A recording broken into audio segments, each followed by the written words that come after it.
Ако се пријави семејно насилство, веднаш да се преземат мерки за сторителите, со цел граѓаните да бидат безбедни да не се плашат да пријавуваат.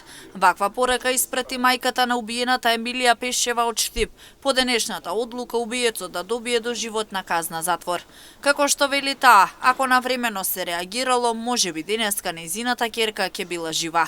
Пријавувала многу пати дека ќерка и трпи семејно насилство од сега обвинетиот Фадил, за на крај случајот да ескалира и на 29 години Емилија да биде убиена. Имаме сите деца, нели, ако и сега пријави некој како ја што сум пријавувала, да се презимат одма мерки и да се затварат тие луѓе. Да се затварат, а не сега одеш, пријавиш, ништо, па пријавиш. Еден пат кога ќе пријавиш, одма да се презима и да се осудат. Болните ли луѓе, здравите ли, мали, стари, било какви луѓе. Ако има нешто опасност и закани, кога ќе пријавят да се презимат одма мерки.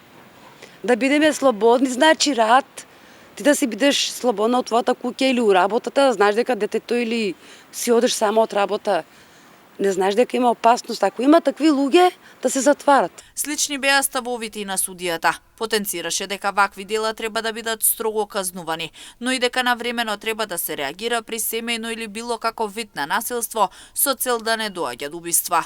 На таков начин и жртвите ќе бидат охрабрени да пријавуваат и да не трпат да бидат малтретирани.